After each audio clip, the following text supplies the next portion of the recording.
Hello and welcome to the FatBoss Guide to Xavius on Mythic in the Emerald Nightmare. Yes, this boss is extremely easy in comparison to Cenarius. There's a fair amount of changes in Phase 1, but in terms of Phase 2 and Phase 3, they have very minor changes, and your strat from Heroic pretty much remains the same when you go into Mythic, with the odd change here and there. So let's just kick straight into it so you can enjoy your victory lap. So the dream mechanic in this encounter, instead of it being on half the raid at 95% and then the other half at 60%, you instead get to choose who goes into it at set health percentages.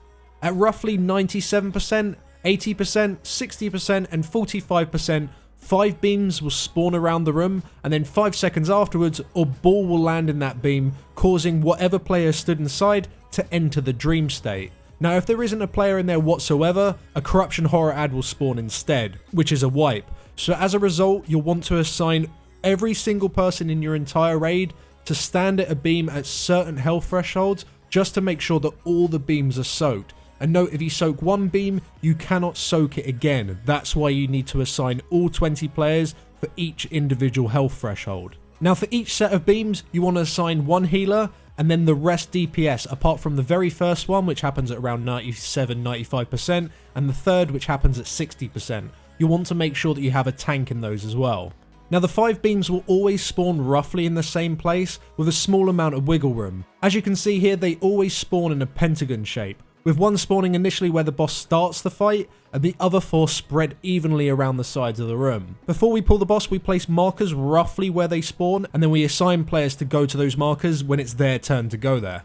Once a player has entered the dream state, their sleeping body on the floor, unlike Heroic, will now deal a load of burst damage to anyone that stood near it. So make sure you never stand near the corpse of the person that's in sleep mode, otherwise you are going to take a shit ton of damage. Now while in the dream state, your job remains exactly the same. Deal with all the corruption giving mechanics, so none of the non-dream state players have to.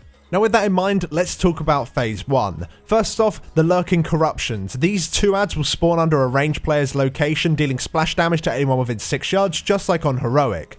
They will then fixate a player until they come into contact with somebody else. At that point, they will explode. Now on Mythic, this explosion deals damage to anyone nearby, as well as giving corruption. So you want to have the fixated players kite the ads over towards a sleepy player, and then the sleepy player should then soak it, but only when there is nobody else nearby. You can't really afford to take much corruption when you're not in the dream state, so just make sure that you move fast and take it over to someone who can soak it.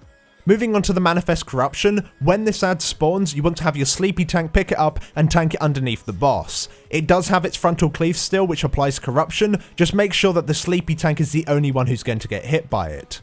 That same tank should also continue to tank it even when they're dropping the stacks off the boss. Just make sure that melee don't follow them, because otherwise when they're dispelled they'll do a burst of damage to the melee as well.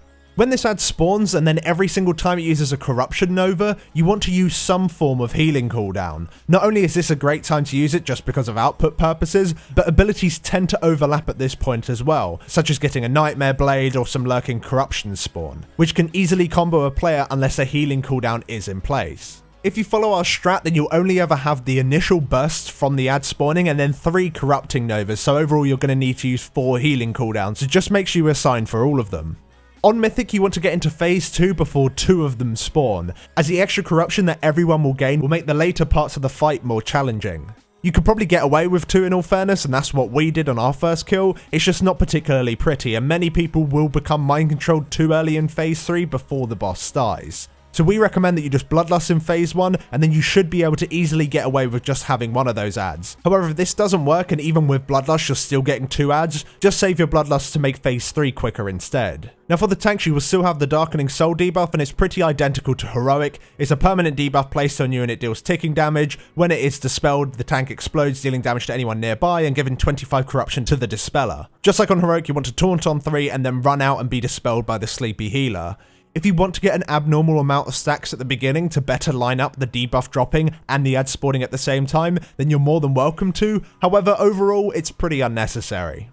Now the last thing in phase 1 that you'll be dealing with is the Nightmare Blades. Now whatever strategy you decided to use as a guild on Heroic would probably work here as well, whether that was having 2 players move to the side of the room, or having a gap between the melee and range for the players to meet. Those sort of things can work. We decided just to have the 2 players stand still and then just have everyone else just move slightly so they don't get hit. Although we don't have the radar available anymore in 7.1, this is still more than possible just by using your eyes and then working out where the fuck the blades are going to be. And in terms of abilities, that's everything you need to know about phase 1, so it's pretty damn simple. You need to make sure that you have 5 unique players soak at 95%, another 5 unique players soak at 80%, and then make sure you use some form of healing cooldown when the Novas come in and when the ad initially spawns, just so you don't get any horrible overlaps in how people getting comboed. It's all about going into phase 2 with virtually no corruption, and if you manage to do that, you've almost won the fight already. So in phase 2, you want to drag the boss into the middle of the room and have everyone stack up behind him.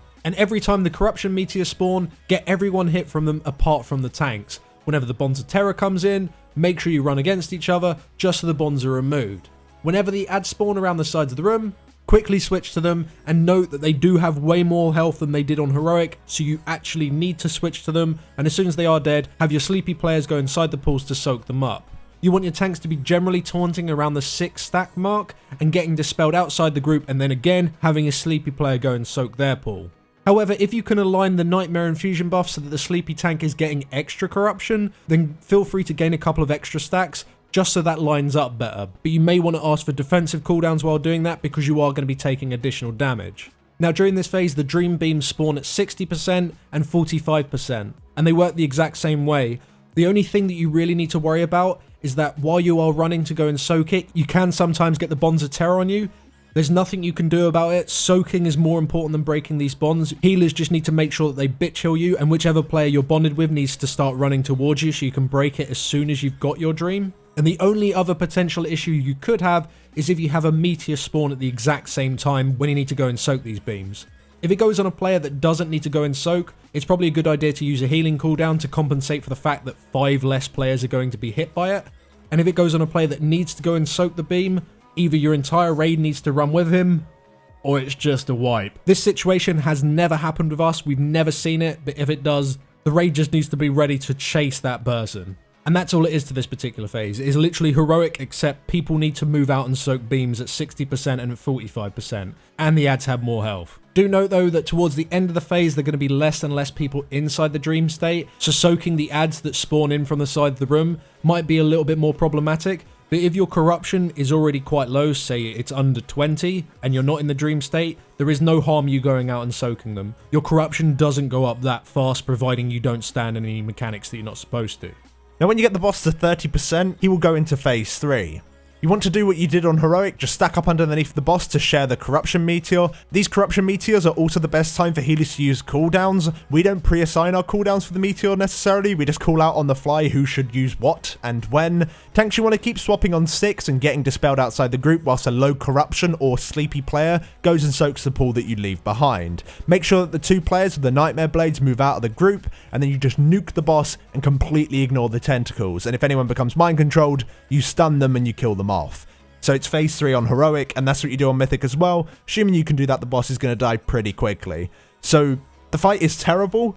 It is a shit fight, that's fine, but you still get to kill it and it gives you loot. One thing that people ask quite a lot about is about optimizing the amount of corruption you give to players. In our experience, it's completely unnecessary to make it so certain players get corruption at certain points. There's no reason not to, but if it's going to add extra layers of complexity to a fight that really doesn't deserve your time or effort, and you can still kill the boss without having to try and get that mind-controlled 150% damage while you're in the dream state, if you can get that point without needing that buff, then just fuck it, who gives a toss? So you can kill the boss anyway, let's not make it complicated. But if you can do, and it's simple for you, and you need that extra damage, maybe in phase 1 to make it so you only get 1 ad, or maybe you're struggling in phase 3 for whatever reason, then you might want to try and make it so people deliberately get extra corruption at certain points. That's entirely up to you.